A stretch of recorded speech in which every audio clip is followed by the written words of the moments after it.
अभी तक मैं केवल सिल्ली ब्लॉक का डाटा आपको बता रहा हूँ। 4,362 लोगों का जांच हुआ और ग्रामीण क्षेत्र में अभी सब लोग चिंता जाहिर कर रहे थे कि संक्रमण ग्रामीण स्तर पर गया है।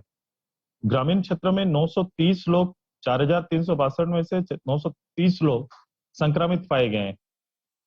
तो ये रेशियो एक भयभीत करने वाला है। वहीं पर जो अब उपलब्धता, जो लोग इस काम में लगे हुए हैं, जो डॉक्टर्स हैं, जो सिल्ली ब्लॉक में डॉक्टर्स जो पद है वो 13 पद है। 13 पद में अभी वहां कार्यरत मात्र 2 डॉक्टर हैं और उसमें से भी एक डॉक्टर को रांची बुलाने की फिर से तैयारी हो रही है। एनएम की तादाद 36 है, उसमें से भी एनएम का एक पूरा टीम, जो लोग पंचायत स्तर पर काम करते हैं, हेडक्वार्टर में काम करते हैं, वो टीम भी वहां से प्रतिनियुक्ति में रांची में कहीं ना कहीं सेवा देने का काम कर रहे हैं। इसी हालत सोनाहतू को राहे का है, जहां 6 डॉक्टर की जगह 3 डॉक्टर, मेडिकल स्टाफ, एनएम 12 सभी लोग रांची किए गए हैं। ये एक केवल मैं आपको बता रहा हूं कि प्रत्येक कारण जो गांव स्तर पर संक्रमण को रोकने का कार्यक्रम या टीकाकरण का कार्यक्रम कहीं ना कहीं इसके कारण प्रभावित हो रहा है, जिसको ध्यान में देना चाहिए। दूसरा कि हमारे पास उपलब्ध जो हॉस्पिटल है, सोनाहतू में 30 बेड का हॉस्पिटल है, सिल्ली में भी 20 बेड का हॉस्पिटल है। इंफ्रास्ट्रक्चर का घोर अभाव है और उसके कारण जो कोविड पेशेंट को हम लोग अपने हॉस्पिटल में देख सकते थे या फिर रख सकते थे, वो नहीं हो पा रहा है। वो सीधे या तो रांची के लिए रेफर कर रहे हैं और सुविधा अगर रिम्स में या फिर सदर में मिले, नहीं तो फिर प्राइवेट में जाना पड़ रहा है। हमारा जोना में एक बड़ा ही कारगर रूप से काम करने वाला एक मेसो हॉस्पिटल था। मेसो हॉस्पिटल 2008 में प्रारंभ हुआ। ये 50 बेड का है। ये रिंची ट्रस्ट के द्वारा कल्याण विभाग के माध्यम से चलाया जाता था। ऐसे काल में ये हॉस्पिटल अभी बंद है, सेवा बिल्कुल नगण्य है। जहां स्टाफ 50 रहते थे, वहां 2-3 स्टाफ से केवल खोल के रखा गया है, वहां सेवा नहीं दे पा रहे। जब इसके बारे में जानकारी हम लोग ने ली तो कहा गया कि 17 महीना से इनके स्टाफ का वेतन नहीं हो पाया, इसलिए नहीं।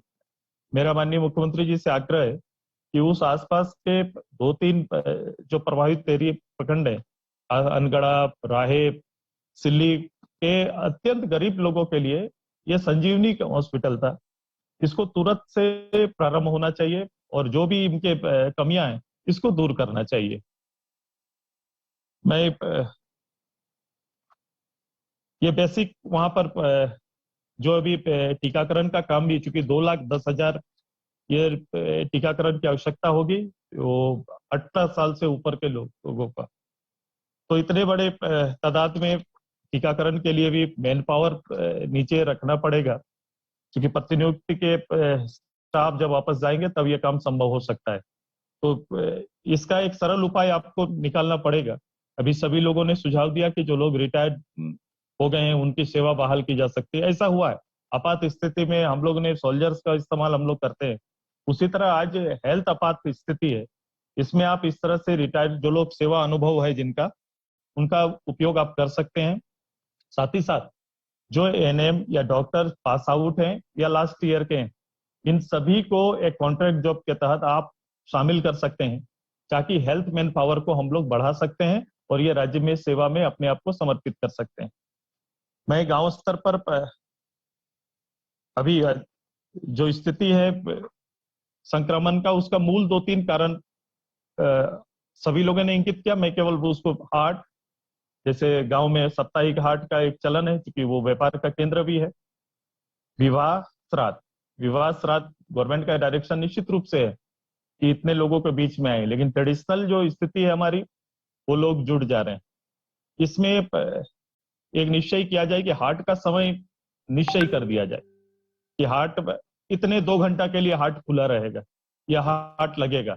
हाट का समय संध्या सेकंड हाफ होता था, इसको अगर हाट लगाना है तो इसको एक कोई दिन का समय एक निश्चित करके 2 घंटा के लिए लोगों को अगर हम लोग दे सके और उसमें भी डिस्टेंस का, मास्क का कैसे पालन करें ये भी सुनिश्चित कराने का काम करेंगे तो ये हो सकता है। विवाह श्राद्ध के काम में भी आप समय बांध दीजिए कि आपको विवाह, हम लोग जनरली शाम का विवाह गांव में वो रात भर चलने वाला विवाह और उसकी परंपराएं होती है।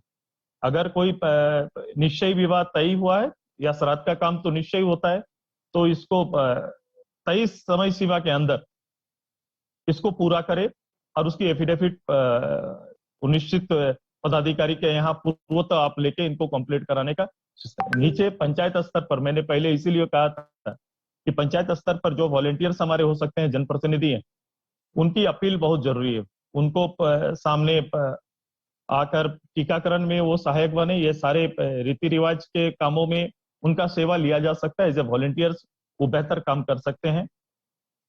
मैं आपसे आग्रह ये भी करना चाहेंगे कि क्योंकि ये संक्रमण का सेकंड फेज है, तीसरा फेज की कल चल रहा है, आने वाला है, और ये संक्रमण धारदार होते जा रहा है। प्रथम ही में संक्रमित लोग हुए और उससे निकलने का दर ज्यादा था। अभी एक भाई ऑक्सीजन को लेकर एक बड़ा भाई हो गया कि लोगों की ऑक्सीजन अचानक से इस बार सेकंड लहर में घटने लगी है। एक त्राहिमाम स्थिति वर्तमान में भी बना हुआ है, कोशिश हो रही है, लेकिन वर्तमान में भी बना हुआ है। तो जितना ज्यादा हम लोग सब मिलकर, पूरे राज्य के सारे पॉलिटिकल वर्कर हम लोग और पूरा सिस्टम मिलकर इस पे काम करें कि हम लोग जल्दी से जल्दी इन चीजों को वहां पर पहुंचा पाए, ऑक्सीजन की सेवा दे पाए, वेंटिलेटर्स की सेवा हम लोग कैसे दे पाए। ये इन विषयों पर आपको ज्यादा फोकस करके जो काम चल रहा है उसमें और गति देने की आवश्यकता है। साथ ही साथ थोड़ा मूल्यांकन करने की आवश्यकता है, क्योंकि संक्रमण आप देखेंगे कि जिस परिवार में हो रहा है उस परिवार के केवल एक सदस्य नहीं, देखेंगे कि अधिकतर इस बार का ट्रेंड में उस परिवार के 3, 4, 5 सदस्य तक संक्रमित होते हैं। एक तो मैंने ये भी कहना चाहेंगे कि ये जो इसका आर्थिक पहलू का मूल्यांकन करिए। कोई भी एक परिवार, अगर परिवार के 3 सदस्य अगर संक्रमित हो जाते हैं, संक्रमित हो जाते हैं और थोड़ा ज्यादा संक्रमित हो गए, अगर इसका लेवल थोड़ा ज्यादा रहा, तो उस परिवार के जो आर्थिक स्थिति का भी मूल्यांकन राज्य के अंदर में होना चाहिए। जो डेथ कर गए हैं, अगर आश्रित परिवार के हेड थे तो उनका मूल्यांकन होना चाहिए।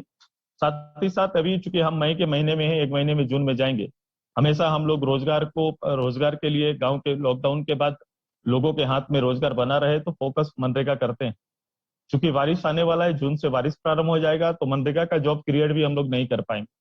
तो ऐसे मजदूर, दिहाड़ी लोग, रोजी रोटी कमाने वाले लोगों के लिए आर्थिक पैकेज का भी विचार आपको करना चाहिए। सरकार को इस पे विचार निश्चित ही करना चाहिए, ताकि इनको सपोर्ट हम लोग कर पाए और इनके जीवन को आगे बढ़ाने में हम लोग मददगार साबित हो जाए। ऐसे